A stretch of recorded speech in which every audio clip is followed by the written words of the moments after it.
Bueno, buenos días, muy buenos días a todas, a todos. Espero que se encuentren muy bien, que hayan pasado un muy buen fin de semana.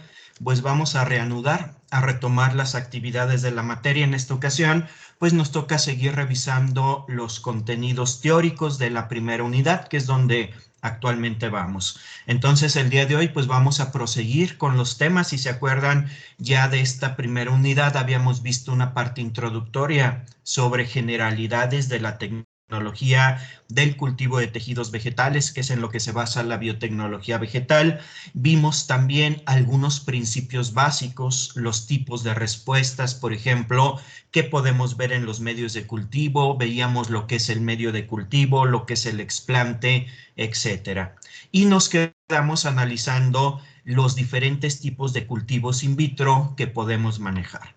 Entonces, me voy a permitir, como siempre, compartir la presentación donde nos quedamos la sesión anterior del día viernes y les pido, como siempre, por favor, también que alguno de ustedes me haga saber cuando ya estén viendo en su pantalla la presentación.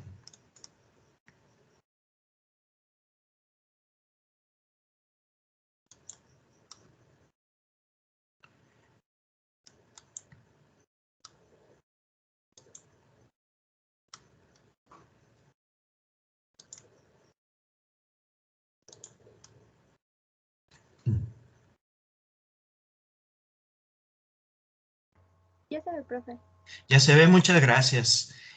Bueno, si se acuerdan, el tema en el que nos quedamos el día viernes estábamos analizando los diferentes tipos de cultivos in vitro que vamos a ir viendo, vamos a ir retomando a lo largo del curso en la parte teórica, pero también los van a ir viendo pues en las sesiones de práctica que ya hemos platicado cómo las vamos a tener. Bueno, los tipos de cultivos in vitro los vamos a clasificar primero con base en dos criterios, es decir, los podemos clasificar de dos maneras. Primero, según el tipo de tejido o el tipo de órgano, de célula, etcétera, que estamos cultivando.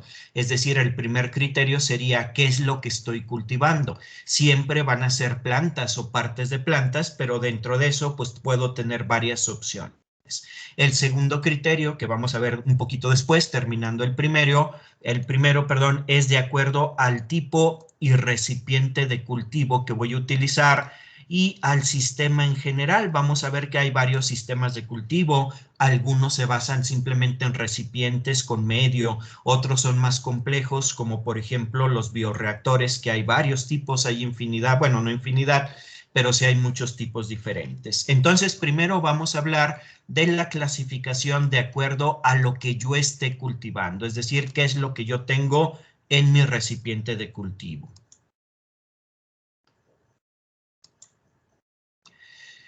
En este sentido, lo que habíamos alcanzado a ver, pues es que yo puedo estar cultivando plantas completas, es decir, yo en mi recipiente de cultivo, piensen ustedes en el frasco, los que quizá ya conocen o van a conocer, yo puedo tener una planta completa. Por supuesto que esa planta tiene que ser de un tamaño que me permita manejarla así. Plantas pequeñas, como les comentaba el ejemplo de esta planta carnívora, que es muy pequeñita, máximo 5 o 6 centímetros, pues esta planta carnívora yo la puedo tener completa en un cultivo in vitro con su raíz. Aquí vemos las raíces oscuras, toda la parte aérea, las hojas, las trampas, e incluso es tan pequeña que puede completar su ciclo de vida aquí, puede producir, como lo estamos viendo, flores. Entonces, este es un ejemplo de un cultivo de una planta completa. Estos cultivos de plantas completas normalmente yo los tengo en las últimas etapas de la propagación in vitro, cuando yo ya generé mi brote, generé mi raíz. Eso lo veremos con mucho detalle más adelante, y lo que yo tengo es una planta completa lista para ser adaptada, para ser llevada a suelo. También cuando germino semillas, como lo vamos a hacer nosotros, al principio lo que yo voy a obtener es una planta completa, una plántula creciendo in vitro, en donde yo voy a poder obtener tejidos para la multiplicación o propagación masiva. El segundo tipo es el cultivo de órganos. Acuérdense, un órgano pues es un tejido, una parte especializada de la planta, ya no es la planta completa. El más común que podemos ver aquí, si se fijan muy claramente, son los cultivos de raíces. Aquí tenemos un cultivo exclusivamente de raíces. No vemos ahí hojas, tallo, mucho menos flores, inflorescencias, ¿no? Es un cultivo únicamente de raíces. Ese sería un ejemplo de cultivo de órganos que alcanzamos a ver o hablar de él en la sesión anterior. Luego tenemos el cultivo de embriones aislados.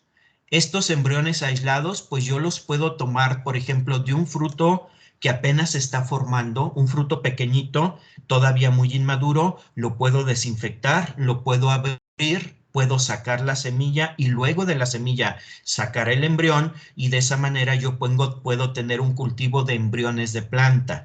Sin embargo, lo más común no es eso, sino lo más común es que yo, a través de ciertos procesos, ya lo comentábamos en la parte introductoria, se llama en concreto embriogénesis somática, lo vamos a ver con detalle más adelante, yo puedo generarlos a partir de otros tejidos, es decir, los embriones que ustedes ven aquí se generaron a partir de otro tejido, no de embriones, sino de tejido calloso, y cada uno de estos embriones me va a producir una planta, en este caso de laurel. Este es un ejemplo de cultivo de embriones. Hasta aquí alcanzamos a platicarlo o a verlo la sesión anterior. Vimos estos primeros tipos, ahora vamos a terminar de ver los diferentes otros tipos de cultivo que nos faltan y vamos a ver cómo se clasifican con base en el otro criterio. Pero antes de eso, no sé si hasta este punto, que es hasta donde nos quedamos el día viernes, hubiera alguna duda, alguna pregunta o algo que no haya quedado claro. Yo tengo una duda, profesor. Claro, dime.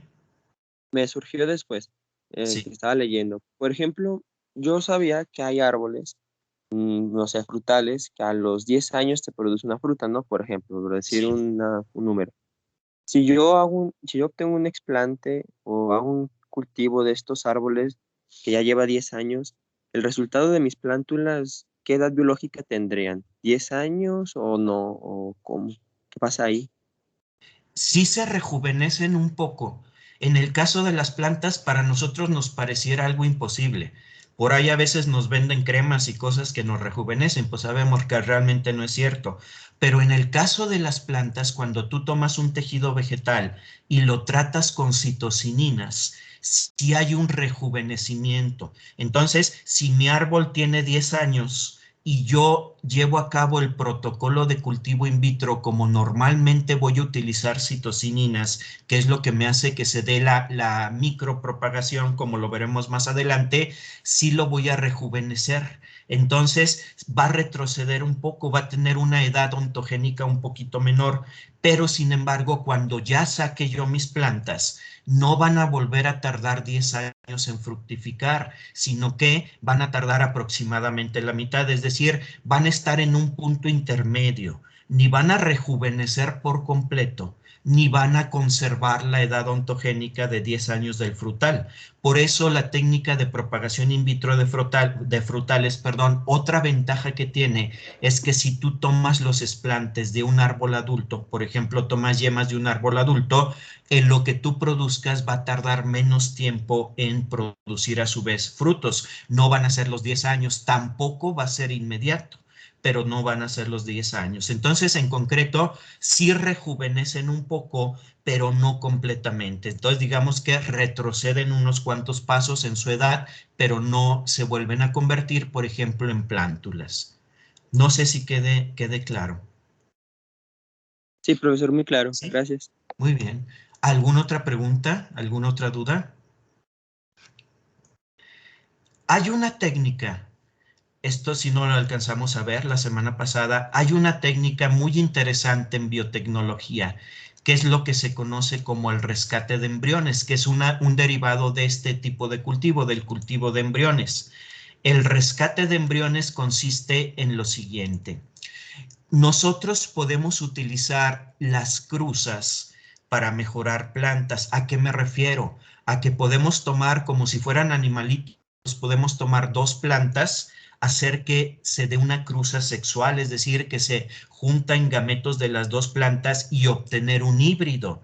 Y ese híbrido va a tener cualidades o características deseables de los dos progenitores. Ese es el fitomejoramiento tradicional. Así se han obtenido la gran mayoría de las plantas que consumimos actualmente. Esto es lo que se hacía antes de que hubiera biotecnología y todavía se sigue haciendo. No ha sido desplazado por los métodos biotecnológicos. Entonces es relativamente común que yo cruce, por ejemplo, dos variedades de maíz diferentes, una, por ejemplo, que produzca muy bien y otra que sea resistente a sequía, para obtener un híbrido que me dé características deseables de ambos progenitores. Entonces, las cruzas, el cruzar dos plantas es algo muy común.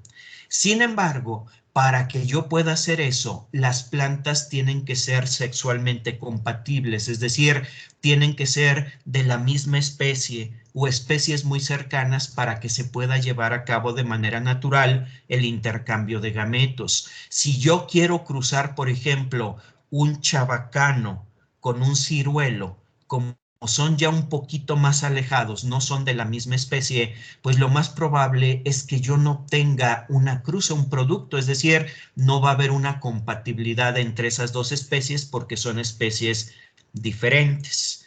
Se sabe que la incompatibilidad en este sentido radica, fíjense bien, en que en realidad sí se puede dar la cruza, el intercambio de gametos. Se va a formar un embrión. Ese embrión va a empezar a crecer, pero tarde o temprano va a ser abortado. Es decir, como va a haber una incompatibilidad, eran dos especies diferentes, va a ser abortado ese embrión.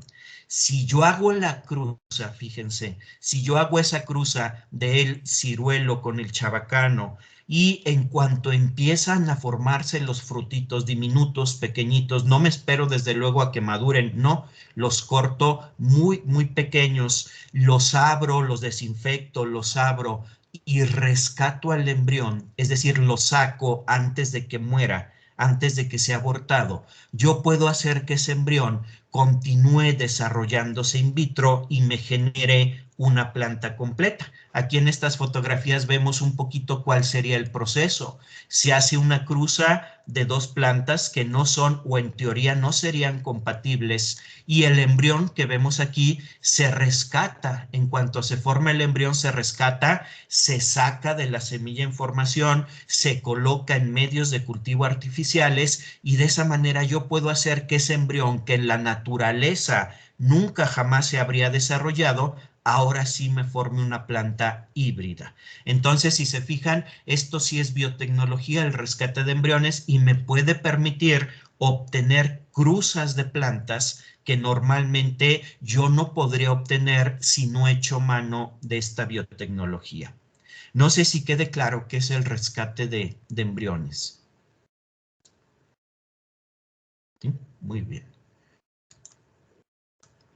Bueno, ahora sí pasamos a otro tipo de cultivo. Eso era el cultivo de embriones. Una variante del cultivo de embriones, pues es este rescate, perdón, de embriones. El otro tipo es el cultivo de tejidos. ¿Qué son los tejidos? Acuérdense, son conjuntos de células y es algo más simple que un órgano, más simple que un embrión y desde luego más simple que una planta completa. El cultivo de tejidos que se utiliza más, de hecho, prácticamente es el único que podemos utilizar de manera rutinaria en biotecnología vegetal, es el cultivo del tejido calloso. Si se acuerdan, ya definíamos en temas anteriores que el tejido calloso son masas de células que se están reproduciendo muy rápidamente, como podemos ver en esa fotografía, podemos ver que es un tejido que se ve de un color que se ve muy sano, muy vigoroso, está creciendo, está desarrollándose rápidamente, pero no se están diferenciando las células, es decir, las células van a permanecer indiferenciadas, eso es lo que se conoce como tejido calloso. Normalmente cuando hablamos de cultivo de tejidos, nos estamos refiriendo, porque es el más importante, al cultivo de tejido calloso. Y yo lo puedo mantener por tiempo indefinido, por años y años, siempre y cuando le esté renovando su medio de cultivo, porque al crecer muy rápido lo va a estar agotando igual rápidamente, pero si yo soy capaz de hacer eso, pues puedo mantener estos cultivos de tejidos, en este caso tejido calloso, por años.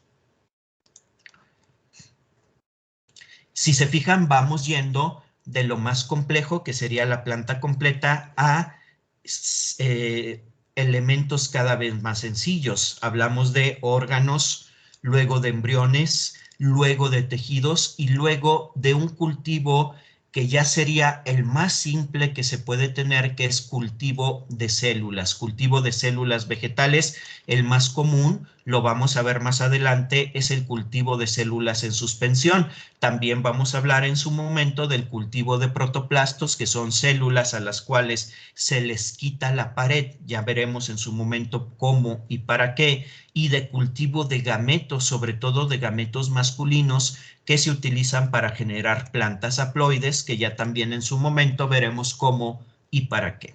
El cultivo de células, sobre todo el primero, que es el más común, cultivo de células en suspensión, consiste en cultivar células de origen vegetal, pero como si fueran microorganismos. Seguramente ustedes en alguna materia hicieron o vieron cultivos, por ejemplo, de bacterias de Escherichia coli, o vieron cultivos de hongos o de levaduras. Ahí lo que se hace normalmente es, en un medio líquido, inocularlo con la bacteria, con la levadura, con el hongo que queremos, y en ese medio líquido las células van a estar inmersas, van a estar sumergidas, se van a estar multiplicando y van a estar suspendidas en ese medio. En el caso de los vegetales, yo también puedo hacer cultivos en suspensión. Si se fijan, este es un cultivo que hicimos ya hace mucho tiempo de células de acacia, o también se llama huizache, que son unos arbolitos de aquí de la región,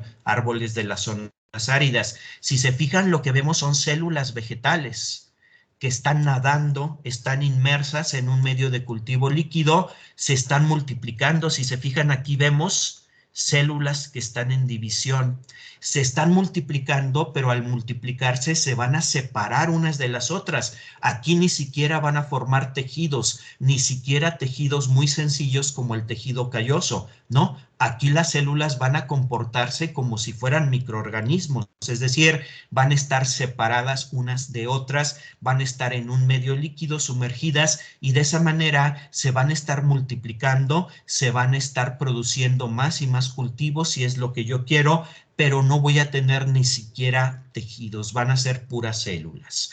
Los cultivos de células en suspensión tienen una gran utilidad, porque al estar en un medio líquido se pueden llevar fácilmente a bioreactores. Es decir, yo puedo tener mi cultivo en un matracito de 100, 250 mililitros, pero poco a poco, utilizando técnicas también de biotecnología, puedo escalar mi cultivo, no sé, a bioreactores de 5, 6 litros, y eventualmente, vamos a ver ejemplos más adelante, pues a bioreactores de 1200, 1500 litros de células en suspensión. Y eso me va a servir a mí para hacer que esas células produzcan metabolitos, produzcan compuestos químicos de muy alto valor. Entonces, ese es otro ejemplo, los cultivos de células. Y finalmente, este sexto tipo de cultivo podría parecer contradictorio con respecto a algo que comentamos antes. En los temas introductorios la semana pasada, si lo recuerdan, decíamos que una condición indispensable para que yo pueda hacer cultivos in vitro es que no haya microorganismos. Yo tengo que hacer un proceso de desinfección y luego continuamente estar cuidando mis procesos para evitar que entren microorganismos a mi cultivo. Si esos microorganismos entran, pues me lo van a echar a perder.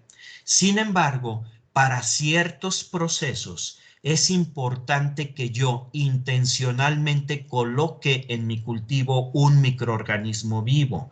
Por ejemplo, para hacer transformación genética. No sé realmente si ustedes ya llevaron las materias donde se analiza esto, que son las de ingeniería genética, pero si no, se acordarán de una materia que llevaron al principio de la carrera donde se veía un panorama general de todo lo que es la biotecnología. Seguramente ahí les hablaron de estas bacterias, el género Agrobacterium, Agrobacterium tumefaciens, Agrobacterium rhizógenes, que de manera natural van a introducir genes al genoma de una planta y que en biotecnología se van a estar utilizando como vehículos precisamente para hacer la transformación genética. Si yo quiero hacer transformación genética, lo vamos a ver o a recordar si ya lo vieron más adelante. Si yo quiero hacer transformación genética, yo tengo que ponerle a mi cultivo de células o de tejidos o de órganos, yo tengo que ponerle agrobacterium vivo, es decir, bacterias vivas.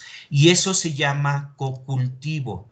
Cocultivo es cuando yo intencionalmente introduzco un microorganismo y ese microorganismo va a estar cultivándose junto con mi tejido vegetal. Es una excepción. Normalmente yo siempre lo que voy a hacer es evitar la entrada de cualquier microorganismo, pero bajo ciertas condiciones, ya iremos viendo otros ejemplos más adelante, puede ser que yo quiera intencionalmente y de manera controlada introducir un microorganismo a mi cultivo.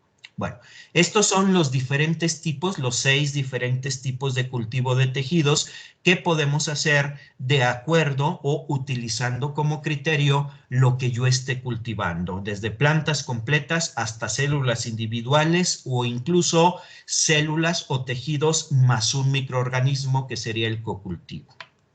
Bueno, hasta aquí, ¿hubiera alguna duda? ¿Algo que no esté claro? Yo, doctor. Claro, dime. La verdad no me queda muy claro para qué nos puede servir el cocultivo. Perdón, ¿ustedes ya llevaron la materia de Ingeniería Genética 2 o la están llevando? Sí, ya la llevamos. ¿No te acuerdas de haber visto métodos de transformación genética de plantas? Sí, con los vectores y los plásmidos, ¿no? Sí, y si te acuerdas, exactamente bien lo dices, esos plásmidos, esos vectores, en esos vectores tú pones los genes de interés, los genes que quieres introducir al genoma de la planta. Y no sé si te acuerdas, seguramente se los comentó el profesor o la profesora que les haya dado la materia. Puedes utilizar diferentes métodos para introducir esos genes a una planta, al genoma de la planta, pero el método más común y más eficiente es que ese plásmido, imagínate que este es el plásmido, el que estoy marcando aquí en esta parte de la imagen, este plásmido con el gen que a ti te interesa introducir a la planta, que sería el segmento rojito tú lo vas a meter a una bacteria, Agrobacterium, y esa bacteria de manera natural, si tú la pones en contacto con un tejido vegetal vivo, se va a encargar de introducir al genoma de ese tejido vegetal, de esas células, tu gen de interés. No sé si te acuerdas, seguramente les platicaron un poquito del mecanismo a través del cual funciona esto, de los genes BIR, acetosiringona, etcétera. Si no te acuerdas, no te preocupes, nada más si hay que ubicar que Agrobacterium es una bacteria que nos va a hacer el trabajo de introducir genes al núcleo o al genoma de una planta. Entonces, si yo quiero una planta transgénica, yo lo que voy a hacer en algún momento es poner mis genes de interés adentro de la bacteria y dejar que la bacteria los introduzca al tejido vegetal, al núcleo de las células vegetales. ¿Y qué voy a hacer físicamente? ¿Qué tengo que hacer? Pues tengo que tomar mis tejidos vegetales vivos, cultivados in vitro, por supuesto, y esos tejidos les tengo que poner la bacteria, pero la bacteria tiene que estar viva para que pueda llevar a cabo este proceso. Una vez que pasa cierto tiempo, que se le llama precisamente tiempo de cocultivo, pues yo ya puedo eliminar la bacteria. Normalmente en 48, 72 horas se da esta transferencia de genes y luego yo le voy a colocar a mi tejido un antibiótico para matar a la bacteria. Entonces, contestando tu pregunta, ¿por qué querría yo ponerle una bacteria viva? Bueno, porque quiero que esa bacteria se encargue de hacerme el trabajo de introducir al genoma de la planta los genes de interés. Una vez que yo calcule, que yo asuma que ya se dio eso, entonces sí, yo ya voy a eliminar a la bacteria, porque a final de cuentas, si yo dejo la bacteria ahí, va a contaminar todo el medio y lo va a echar a perder. Entonces, si te queda claro con este ejemplo. Sí, sí, doctor, ya ¿Sí? muy claro. ¿Sí Sí, se muchas acuerdan gracias. de haber visto esto? Sí, sí, sí, ¿Sí? sí, ya ahora ya me acordé. Muy bien. Muchas gracias. No, por nada. ¿Alguna otra pregunta? ¿Alguna otra duda? Bueno, el otro criterio, ya lo que hemos visto son los tipos de cultivos in vitro de acuerdo al tejido. El otro criterio es cuando los clasificamos de acuerdo al tipo de recipiente y consistencia de los medios de cultivo. En este caso, la primera división o lo primero que tendríamos que separar es si vamos a utilizar medio semisólido o si vamos a utilizar medio líquido. Eso es lo que nos define la primera división o subdivisión de este tipo. Entonces, una opción es utilizar medio semisólido, la otra opción es utilizar medio de consistencia líquida. ¿Qué es el medio semisólido? El medio semisólido, bueno, todos los medios de cultivo, fíjense, cuando nosotros los preparamos, ya les tocará ver o una explicación más detallada en el laboratorio de esto. Cuando nosotros preparamos un medio de cultivo, todos los medios son líquidos, en realidad son una solución de una gran cantidad de sustancias que vamos a definir más adelante en esta misma unidad. Sin embargo, los medios líquidos a veces no me permiten a mí trabajar adecuadamente. Simplemente si yo quiero inocular un pedacito de planta en un medio líquido, pues lo que va a pasar es que se me va a ir al fondo del medio, se va a hundir, no va a poder tomar oxígeno y se me va a morir. Entonces, normalmente lo más común es que yo no quiera un medio líquido. Yo necesito un medio que tenga una consistencia sólida o semisólida. Para esto, yo a mi medio de cultivo, cuando lo termino de preparar, le voy a poner un compuesto químico como por ejemplo el agar. El agar, si se acuerdan ustedes, es un polisacárido que se extrae de la pared celular de ciertas algas marinas que funciona como si fuera gelatina o la grenetina que nosotros utilizamos en cuestiones de alimentos. La única diferencia es que la grenetina, si ustedes recuerdan, es una proteína, es colágeno, mientras que el agar es un polisacárido, pero funciona exactamente igual. Se lo ponemos a nuestro medio de cultivo como si fuéramos a hacer gelatina, calentamos para que se disuelva, ni el agar ni la gelatina o grenetina se disuelven en agua fría, tenemos que calentar. Entonces calentamos para que se disuelva y luego cuando se enfría, mi medio que era líquido se va a convertir en un gel, una gelatina, es decir, imaginemos literalmente una gelatina. Nosotros normalmente le llamamos medio sólido. Sin embargo, si nos acordamos un poquito, en realidad un gel no es un sólido propiamente. Si se acuerdan ustedes, un gel es una red formada por moléculas, por polímeros, es decir, moléculas largas, como si fueran hilos, como si fueran estambres, que forman una red y en los espacios vacíos que deja la red van a estar llenos de agua y de solutos, en este caso el agua y todo lo que pusimos en el medio de cultivo. En el sentido estricto de la palabra, esto no lo podemos considerar un sólido, sino que es una red molecular que está sosteniendo un líquido. Por eso el término correcto es medio semisólido. Semisólido no quiere decir que esté aguado o algo así, no, quiere decir que es este tipo de arreglo molecular, una red molecular que está capturando o que contiene en su interior un líquido que puede tener solutos, como sería el medio de cultivo. Entonces, el agar o algunos otros productos como la goma Helam o algunos como el agar Helam o la agarosa, el alginato y carragenina, que son menos utilizados, me van a permitir llevar a cabo este efecto, es decir, hacer que mi medio de ser líquido se convierta en un semisólido que, bueno, para efectos prácticos, aunque no sea correcto el término, pues sería un medio sólido.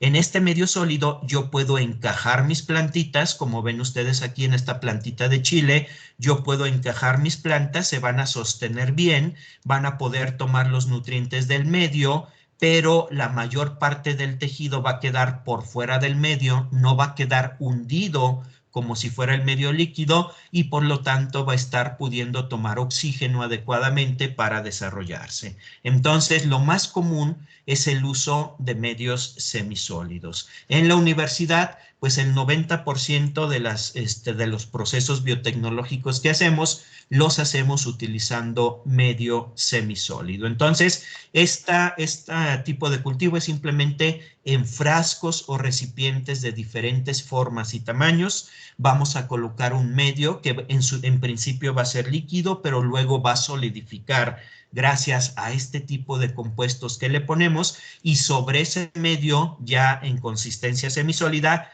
vamos a poner los explantes para que se desarrollen. Este sería la primera categoría. No sé si hay alguna pregunta, alguna duda al respecto. Muy bien. La otra opción es el uso de medios líquidos, es decir, yo no voy a poner agar, voy a utilizar el medio líquido. Sin embargo, les comentaba, ¿se acuerdan? El problema es que si yo simplemente en un frasco pongo medio líquido, obviamente lo tengo que esterilizar, tengo que cuidar muchas cosas, y luego en ese medio líquido pongo mi explante, pues el explante se va a ir al fondo, es decir, va a quedar sumergido, no se va a poder oxigenar. Eso es lo que me impide normalmente usar medios líquidos. ¿Cómo le hago para que mi explante se siga oxigenando y no se vaya al fondo, donde sí va a haber muchos nutrientes, va a estar sumergido en nutrientes, pero no va a poder tomar oxígeno? Bueno, una opción que yo tengo es el uso de los llamados soportes inertes, es decir, entes físicos inertes. Acuérdense, inerte quiere decir que no reaccionan, que químicamente son neutros, no van a reaccionar ni con el medio de cultivo ni con el tejido vegetal. Entonces, ¿qué puedo hacer? ¿Qué podría ser un ejemplo de soporte inerte? Miren, este frasco de cultivo que les estoy mostrando en la foto, ¿cómo lo preparamos? Se esterilizó el frasco, luego se metió una esponjita de poliuretano, es lo que a veces le llamamos vulgarmente hule espuma, que encontramos, por ejemplo, en los empaques de muchas cosas, en las esponjitas, los colchones, etcétera. Pusimos un trocito, un plano, un cuadradito plano de poliuretano, por supuesto bien lavado, estéril, y pusimos el medio de cultivo. Aquí estaba o aquí está el medio de cultivo. Sin embargo, el medio de cultivo lo que hace es empapar esa esponjita, ese hule espuma. No sé incluso si ustedes alcanzan a ver que aquí se ve claramente cómo está mojada la esponjita, mojada por el medio de cultivo. Entonces, ¿qué pasa? Si se fijan, el explante, que en este caso es un grupo de raíces, por si lo alcanzan a apreciar bien, el explante va a poder estar tomando perfectamente los nutrientes del medio, porque toda esta esponja está empapada de medio de cultivo. Sin embargo, no se va a sumergir. Por eso se le llama soporte, porque este material va a estar soportando al tejido para que no se nos hunda en el medio. No sé si seguramente algunos de ustedes les tocó en alguna práctica de laboratorio. No estoy hablando de ahora de la licenciatura, sino incluso prácticas que hacemos en el bachillerato, en la secundaria, a veces desde la primaria. Una práctica pues muy conocida que se hace desde niveles iniciales de la educación, seguramente alguno lo recordará, es en un frasquito o en un recipiente poner una pelotita de algodón, de ese algodón que tenemos normalmente en casa, y luego humedecemos ese algodón y sobre el algodón ponemos unas semillitas normalmente de frijol, y aquí vamos a ver cómo germinan y cómo empieza a desarrollarse la planta de frijol. Bueno, ese mismo algodón obviamente ya en condiciones más controladas, esterilizado, limpio y no con agua, sino con un medio de cultivo, pues yo lo podría incluso utilizar en el contexto de la biotecnología como un soporte inerte, es decir, poner un pedazo de algodón para que me detenga el explante. También puedo poner papel filtro o algunas membranitas que se consiguen, pero son muy caras, que lo que hacen es estar flotando sobre el medio y sobre ellas ponemos el explante. Sin embargo, estas membranitas permiten el paso de los nutrientes. Es como si nosotros pusiéramos en un barquito de papel el explante flotando sobre el medio de cultivo. Entonces, esta es otra categoría. Es cuando utilizamos medio líquido, pero con soportes inertes. Ahora, algo importante. ¿Por qué querría yo tomarme esta molestia? ¿Por qué no mejor utilizar el agar? Si el agar pues es bastante fácil de manejar, funciona muy bien, me produce los medios gelificados. Bueno, resulta, ya en su momento lo platicaremos con más detalle, que de todos los ingredientes que lleva un medio de cultivo, el más caro es el agar, el gelificante.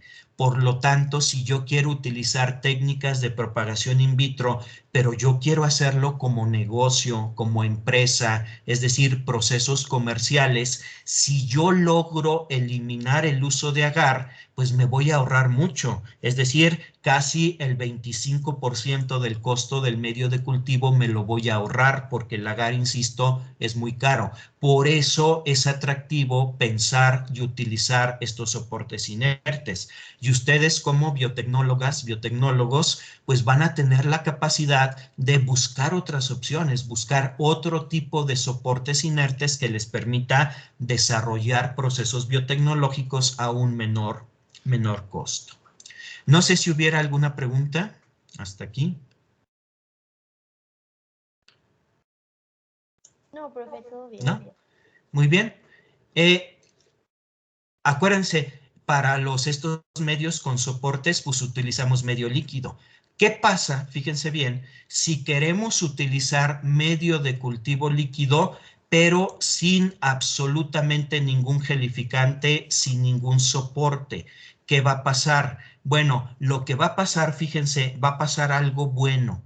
El explante, al estar sumergido, como vemos estas raíces aquí, al estar sumergido en un medio líquido, va a tener una forma muy sencilla de tomar los nutrientes. Va a estar completamente rodeado por nutrientes. No va a tener ninguna dificultad para tomarlos del medio de cultivo. Entonces, desde el punto de vista nutricional, esto es ideal. Es decir, tener el explante bajo estas condiciones es lo mejor, porque todos los nutrientes están llegando al mismo tiempo y en gran cantidad a todos los recovecos de ese explante. Eso es bueno.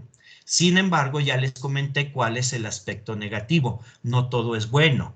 Acuérdense ustedes que el oxígeno se difunde muy despacio dentro de líquidos, dentro del agua. Es decir, el oxígeno que podemos encontrar en esta atmósfera del frasco del recipiente de cultivo se difunde muy lentamente, penetra muy lentamente al líquido, por lo tanto, las partes del tejido que quedan sumergidas por completo no van a poder tomar eficientemente el oxígeno y va a haber una condición de anoxia, va a haber un medio anaeróbico y finalmente se me van a morir, aunque tengan muchos nutrientes disponibles. De nada o de muy poco va a servir, porque al no poder respirar oxígeno, pues ni siquiera los van a poder metabolizar, es decir, se me van a morir.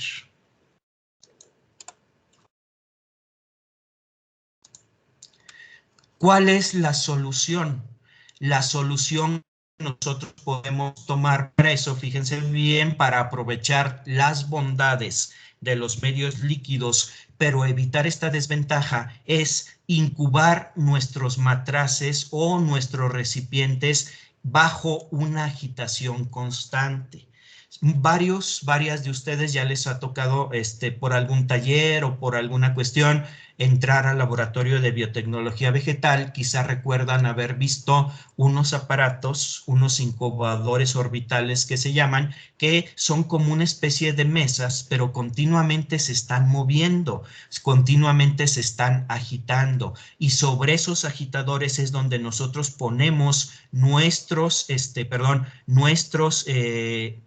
cultivos, y al estarse agitando continuamente, moviendo y moviendo continuamente, el medio se va a oxigenar muy bien.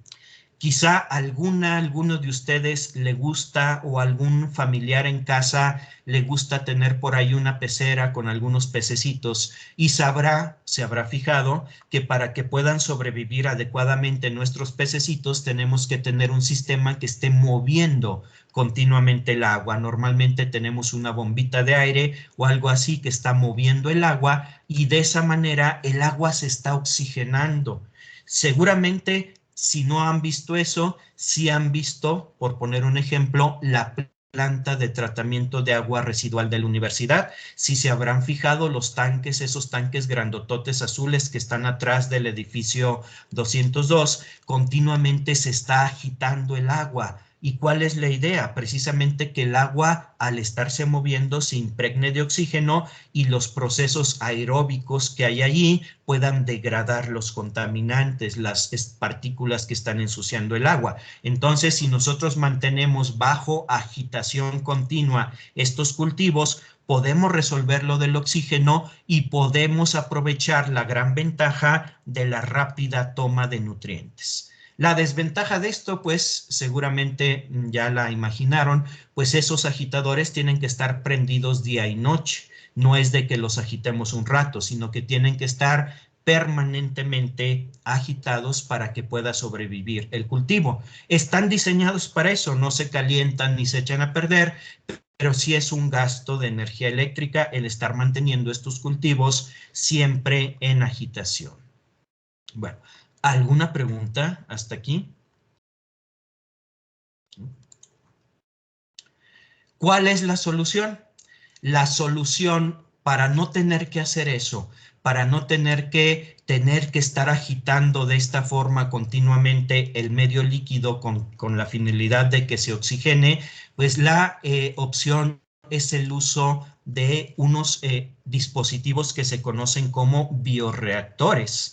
Seguramente en otros temas o en otras materias han hablado de bioreactores o fermentadores. Seguramente ya tienen una idea de qué es lo que son, cómo funcionan. En este caso vamos a hablar de algunos ejemplos de bioreactores que podemos utilizar para el cultivo de tejidos vegetales.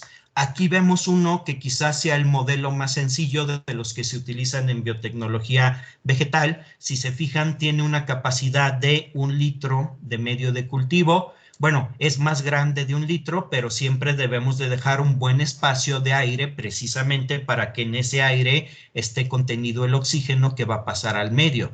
Y estos bioreactores pues son un tanque de esta forma que vemos aquí. Tiene varios puertos o tapas que nosotros podemos abrir para introducir algunos elementos, para introducir medio de cultivo o para sacar muestras de lo que estamos cultivando. Obviamente cada vez que lo abrimos tenemos que llevarlo a la campana de flujo laminar para poderlo hacer. Y si ustedes se fijan bien, en este no se alcanza a ver, pero aquí se alcanza a ver una varilla de silicón que está anclada desde la tapa y que baja hasta el fondo del bioreactor. Y en el fondo del bioreactor va a tener un imán o un magneto. Por lo tanto, si nosotros colocamos el bioreactor sobre un agitador magnético, que seguramente conocen, los hay en todos los laboratorios, y lo ponemos a cierta velocidad, esa varilla va a estar moviendo a la velocidad que queramos nosotros, va a estar moviendo el medio de cultivo. Y eso va a hacer que el medio de cultivo esté siempre oxigenado y que se desarrolle ahí perfectamente bien los tejidos. Si se fijan, aquí lo que tenemos es un cultivo de células en suspensión que se tomaron de un cactus. De hecho, no sé si ven o lo alcanzan a ver, aquí dice que este bioreactor lo montó Fanny Fanny precisamente es una egresada de la licenciatura en biotecnología de hace algunos años que trabajó estos bioreactores en su tesina. Entonces, este es un ejemplo de bioreactores que podemos utilizar nosotros para utilizar medio líquido sin que se nos afecten por falta de oxígeno los tejidos. No sé si hubiera alguna pregunta. En la siguiente sesión, el día de mañana, vamos a ver otros tipos de bioreactores. Hay muchísimos modelos. Cada año se están reportando, se están diseñando más modelos. No los vamos a ver todos, pero sí los tipos generales principales de bioreactores. ¿Alguna pregunta, alguna duda hasta aquí? Yo, profe. Sí, dime. Bueno, esa pregunta es un poco general. Un cultivo in vitro, pues, es un sistema cerrado.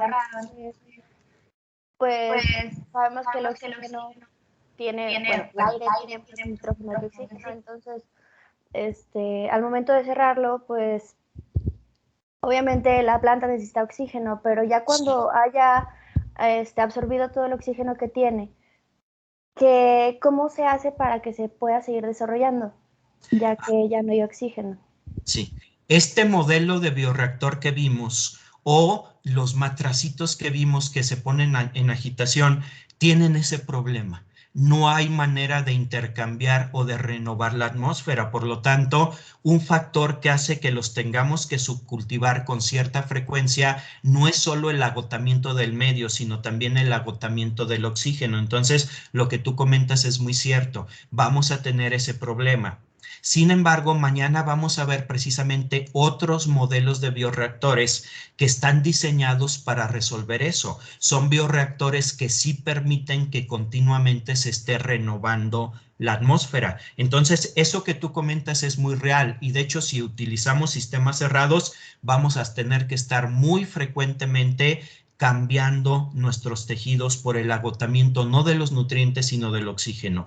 Por eso, en la realidad, se prefiere utilizar este otro tipo de bioreactores que veremos el día de mañana, que ya están diseñados precisamente para resolver esa cuestión. No sé si te queda claro. Sí, profe, muchas gracias. Sí, muy bien. ¿Alguna otra pregunta? Muy bien. Mañana continuamos con esto. Ahora nada más me gustaría quitarles unos minutos más, nada más para comentar. Ya la mayoría de ustedes observó, se dio cuenta de que a finales de la semana pasada, pues ya estaba disponible el documento donde nos anotamos para los turnos para acudir al laboratorio. Antes de empezar la sesión el día de hoy, se habían anotado 27 personas, entonces todavía nos faltan algunas personas de anotarse. ¿Se acuerdan que yo les comenté que si alguno, pues no se siente seguro todavía de hacer esto, de acudir al laboratorio, se respeta, no va a haber ningún problema, pero sí les pido que me avisen para pues ya no considerarlos. Si están en ese caso, simplemente avísenme. Si simplemente no han tenido la oportunidad o no se dieron cuenta, pues sí les voy a pedir que se anoten. Y a partir de mañana ya vamos a iniciar con el primer turno. Ustedes seguramente ya lo saben, lo hemos escuchado hasta el cansancio, pero bueno, vale la pena tenerlo en mente siempre. Quienes vayan acudiendo al laboratorio, pues lo tenemos que hacer con los cuidados que ya conocemos, con nuestro cubrebocas. Allá en los laboratorios hay gel, no tienen que llevar el suyo, allá hay mucho, pero sí cubrebocas.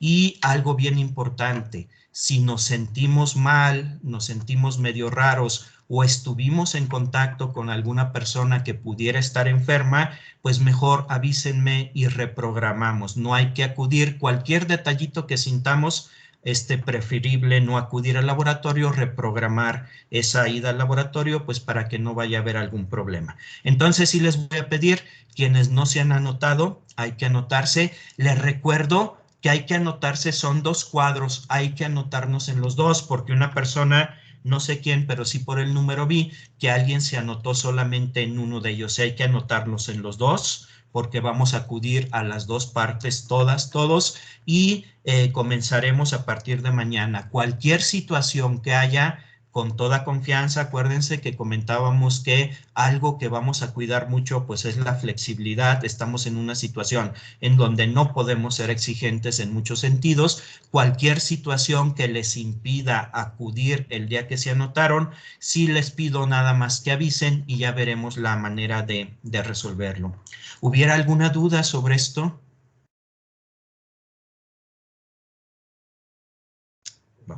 Bueno, entonces nada más les solicito, les pido que si no se han anotado lo hagan. Si conocen por ahí alguna compañera, compañero, pues que haya estado, no sé, unos días por alguna razón separado de esta plataforma y no se haya enterado, pues avisen por favor para que se anoten. Ya mañana vamos a iniciar con los primeros, con quienes se hayan anotado precisamente para el día de mañana. Entonces, ¿alguna pregunta, alguna duda?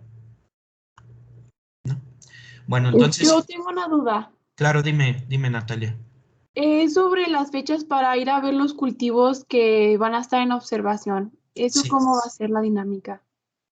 Eso también, eso va a ser un poco más flexible, porque precisamente los vamos a tener en un lugar que está muy ventilado, donde no hay este problema en cuanto a que no podamos estar muchas personas. Eso en cuanto nosotros instalemos, ahorita estamos en proceso de preparar estos cultivos, lo que voy a hacer es ponerles qué días y qué horas en la semana pueden ir, pero ustedes van a elegir. O sea, no quisiera yo imponerles, sino que ustedes, conociendo esas horas en que van a estar disponibles, ustedes van a ir decidiendo cuándo acudir. De hecho, sería muy deseable que fueran acudiendo de uno en uno, de dos en dos, para tampoco juntarnos muchas personas. En su momento, en cuanto tengamos esos cultivos instalados, yo les voy a hacer saber dónde están, qué tipo de cultivos son, qué es lo que van a tener que observar en cada uno de ellos y los días y horas a los cuales ustedes libremente van a poder acudir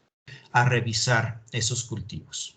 No sé si quede claro. Todavía ahorita en este momento no los tenemos listos. Ok, gracias. Bien, ¿alguna otra pregunta? Muy bien. Entonces, si no hay más preguntas, nos vemos todos mañana aquí a la misma hora para continuar con el tema teórico, con los bioreactores, y ya el mismo día de mañana nos estaremos viendo ahora sí en persona con las personas o quienes se hayan anotado para participar ya en el laboratorio el día de mañana. Entonces, cuídense mucho y que estén muy bien y nos vemos el día de mañana. Gracias, profe. Hasta luego. Gracias, hasta luego. Hasta luego, que estén bien.